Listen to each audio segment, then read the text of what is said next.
জমিনে আল্লাহ তাআলার পক্ষ হইতে বিচরণকারিণী কিছু ফেরেশতা প্রসঙ্গে।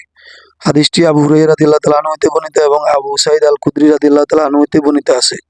তিনি বলেন, রাসূল সাল্লাল্লাহু আলাইহি সাল্লাম বলেছেন, মানুষের আমলনামা লিপিবদ্ধকারী ফেরেশতাগণ ছাড়াও আল্লাহ তাআলার আরও কিছু ফেরেশতা আছে যারা দুনিয়াতে ঘুরে বেড়ায়। তারা আল্লাহ তাআলার ও জিকিররত ব্যক্তিদের পেয়ে গেলে একে অন্যকে ডেকে বলেন, নিজেদের উদ্দেশ্যে তোমরা এদিকে চলে এসো। অতএব তারা এদিকে ছুটে আসেন এবং জিকিররত লোকদের পৃথিবীর নিকটবর্তী আকাশ পর্যন্ত পরিবেষ্টন করে রাখেন, চারদিকে অর্থাৎ ঘুরে ঘুরে আকাশ পর্যন্ত পরিবেষ্টন করেন।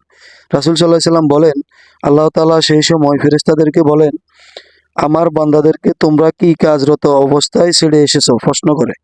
ফেরেশতারা বললেন, আমরা তাদেরকে আপনার প্রশংসারত, আপনার মর্যাদা বর্ণনারত, আপনার জিকিররত অবস্থায় ছেড়ে এসেছি।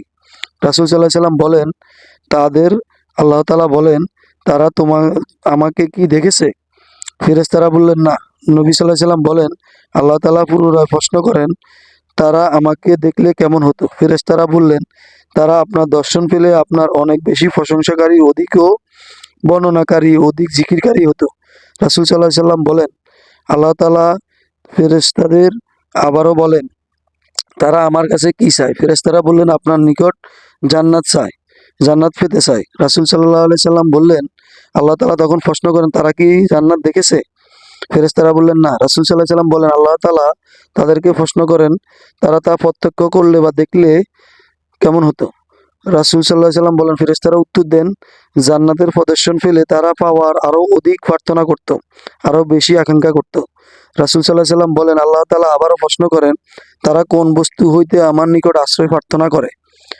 ফেরেশতারা বললেন, জাহান্নাম হইতে আশ্রয় প্রার্থনা করে।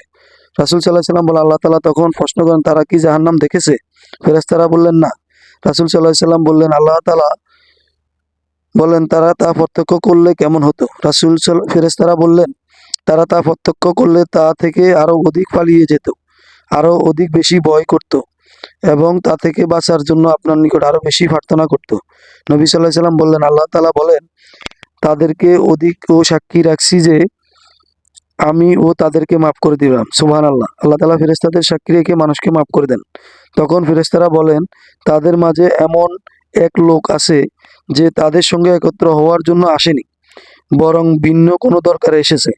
সেই সময় আল্লাহ তাআলা বলেন, তারা এইরূপ একদল ব্যক্তি যে তাদের সাথে উপবেশনকারী ও বঞ্চিত হয় না। মানে যে অন্য উদ্দেশ্যে আসছে এই মজলিসে, তাকেও আল্লাহ তাআলা মাফ করে দেন এবং তাকে বঞ্চিত করবেন না, আল্লাহ তাআলা ওয়াদা করছেন। হাদিসটি সহিহ বুখারীতে রয়েছেন এবং সহিহ মুসলিমে রয়েছেন। আর তিরমিজিতে ৬ষ্ঠ খণ্ডে ৩৬ নম্বরে হাদিসটি রয়েছে।